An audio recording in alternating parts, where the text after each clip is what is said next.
इयम् आकाशवाणी। सम्प्रति वार्ताः श्रूयन्ताम्। प्रवाचिका निधिः झाः।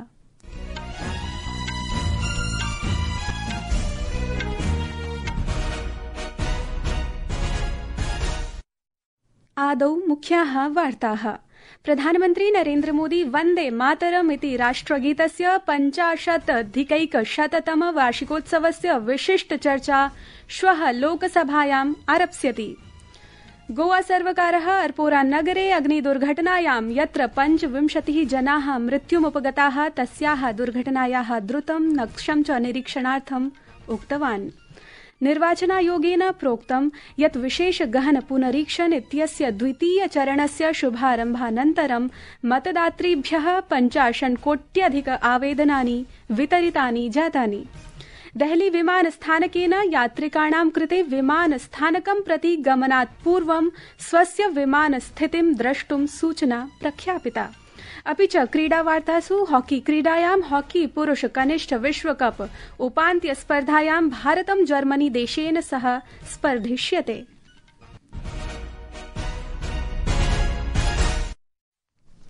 अथ वार्ताः विशदीकृत्य। वन्दे मातरम् इति राष्ट्रगीतस्य 50-अधिकैकशततम वार्षिकोत्सवस्य विशिष्ट चर्चा श्वः लोकसभायाम् आरभेत। आधिकारिक सूत्राणाम् अनुसारं प्रधानमन्त्री नरेन्द्र मोदी लोकसभायाम् उपवेशनस्य आरम्भो विधास्यति। गतसप्ताहे वार्ताहरान् सम्बोधयन् संसदीय कार्यमन्त्री किरेन रिजिजुः अवोचत् यत् पूर्णदिवसस्य चर्चा मध्याह्ने 12 वादने आरप्स्यते इति। लोकसभाध्यक्षस्य ओम बिरला वर्यस्य अध्यक्षतायां सर्वदलीय सभायां निर्णयो विहितः यत् 8 दिनाङ्के वन्दे मातरम् इति विषये चर्चा भविष्यति। डिसेम्बर मासस्य 9 दिनाङ्के निर्वाचन परिष्कार विषये च चर्चा भविष्यति। अर्पोरा नगरस्य बार्देस तालुका इत्यत्र एकस्यां गोष्ठ्यां महद् अग्निप्रकोपः अभवत् येन 25 जनाः मृत्युमुपगताः, अन्ये च अनेके व्रणिताः अभवन्, येन स्थानीय अधिकारिणः तत्क्षणमेव कार्यम् अकुर्वन्। अग्निः प्रकोपस्य कारणं सम्प्रति अपि अज्ञातमस्ति। घटनायाः द्रुतं दक्षं च निरीक्षणार्थं नियन्त्रणकक्षानां स्थापना कृता। उपराष्ट्रपतिः सीपी राधाकृष्णन् वर्यः गोवा राज्यस्य अर्पोरा नगरे ये जनाः पञ्चत्वे विलीनाः जाताः तेषां परिवारेभ्यः शोकं प्रकटितवान्। एकस्मिन् सामाजिकान्तर्जालीय पटले उपराष्ट्रपतिः अवोचत् यत् अग्निदुर्घटनायां प्राणहान्या सः अतीव दुःखितः अस्ति इति। श्री राधाकृष्णन् वर्यः अवोचत् यत् अस्मिन् महद्दुःखस्य क्षणे तस्य भावनाः प्रार्थनाः च शोकाकुलपरिवारेण सह सन्ति। सः सर्वेभ्यः व्रणितेभ्यः शीघ्रं स्वस्थतां प्राप्तुम् अपि प्रार्थयत्। केन्द्रीय गृहमन्त्री अमित शाहः गोवा राज्ये अग्निदुर्घटनायां मृतकानां जनानां विषये शोकं प्रकटितवान्।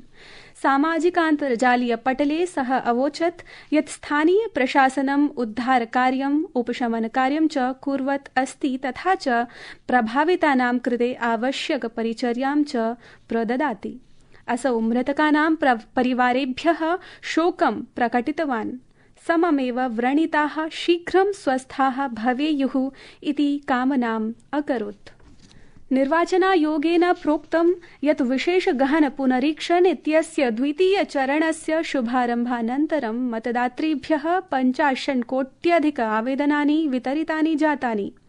अवधेयास्पदं वर्तते यत् SIR इत्याख्यस्य द्वितीय चरणं गतमासस्य 4 दिवसे 9 राज्येषु 3 केन्द्रशासित राज्येषु च समारब्धमासीत्। एतानि छत्तीसगढ़, गोवा, गुजरात, केरल, मध्यप्रदेश, राजस्थान, तमिलनाडु, उत्तर प्रदेश, पश्चिम बंगाल, पुदुचेरी, लक्षद्वीप, अंडमान निकोबार द्वीप समूहः च राज्यानि सन्ति। मतदातृ सूच्याः उच्चस्तरीयं पुनरीक्षणम् अग्रिमे वर्षे फरवरी मासस्य 14 दिनाङ्के अन्तिमायाः मतदातृ सूच्याः प्रकाशनेन सह समाप्तं भविष्यति। संस्कृतवार्तायाः संस्करणमिदम् इदानीम् आकाशवाणीतः प्रसार्यते। सममेव अयं कार्यक्रमः आकाशवाण्याः अन्तर्जालपटले www.newsonair.gov.in इत्यत्र अथ न्यूज़ ऑन AIR चलदूरभाषीय तन्त्रांशे अपि उपलब्धो भविष्यति। देहली विमानस्थानकेन यात्रिकाणां कृते विमानस्थानकं प्रति गमनात् पूर्वं स्वस्य विमानस्थितिं द्रष्टुं सूचना प्रख्यापिता, यतः इण्डिगो विमानयानानि इदानीमपि विलम्बं सम्मुखीकर्तुं शक्नुवन्ति इति। अद्य यात्रिकपरामर्शपत्रे दिल्ली विमानस्थानकदलम् अवोचत् यत् तस्य दलानि विलम्बं न्यूनीकर्तुं सुगमयात्रानुभवं सुनिश्चेतुं च मिलित्वा कार्यरताः सन्ति। कर्मचारिणः साहाय्यार्थं सज्जाः सन्ति इति अपि तेन आश्वासितम्। प्रधानमन्त्री नरेन्द्र मोदी अद्य सशस्त्रसेनाध्वज दिवसमाधृत्य उक्तवान् यत् देशः साहसेन सह देशस्य रक्षणं कुर्वतां वीरसैनिकानां कृते कृतज्ञतां प्रकटयति। एकस्मिन् अन्तर्जालीय सामाजिक माध्यमेन श्रीमोदी अवोचत् यत् सैनिकानाम् अनुशासनं, दृढनिश्चयः, अदम्यसाहसः च राष्ट्रं सुदृढं करोति। अस्मिन् अवसरे श्रीमोदिना सर्वेभ्यः नागरिकेभ्यः सशस्त्रसेनाध्वज दिवस कोषे योगदानाय अपि प्रेरणा प्रदत्ता। सशस्त्रसेनाध्वज दिवसस्य अवसरे उपराष्ट्रपतिः CP राधाकृष्णन् वर्यः अद्य सशस्त्रसेनाध्वज दिवसनिधिं प्रति स्वस्य एकमासस्य पूर्णं वेतनम् अयच्छत्।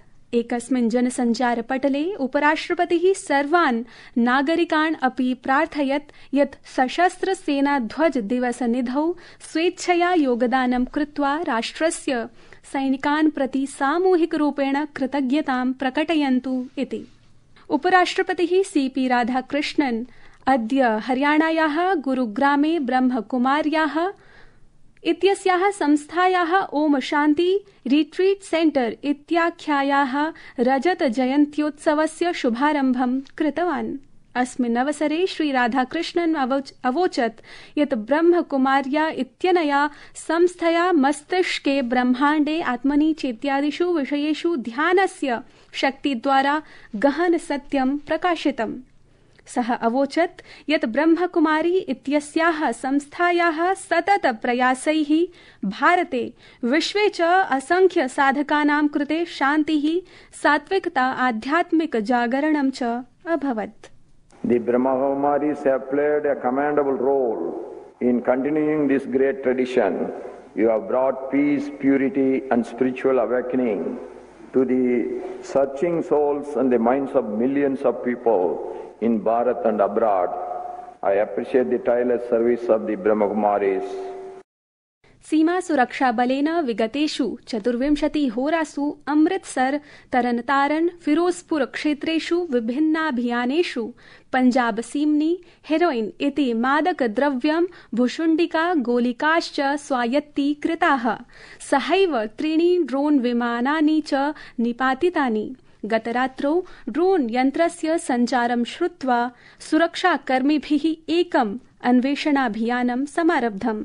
अस्य परिणामस्वरूपं सीमान्तकेदारे 6.50 किलोग्राम मितादपि अधिकानि भारस्य युतानि 12 हेरोइन पुटकानि निग्रहीतानि। इतः पूर्वं सीम्नि नियुक्तानां प्राविधिक प्रतीकारोपायानां प्रायेण सीमा सुरक्षाबलेन पाकिस्तानात् पंजाब सीम्नि मादक पदार्थानां प्रेषणं कुर्वतां 3 ड्रोन विमानानां निपातनं कृतम्।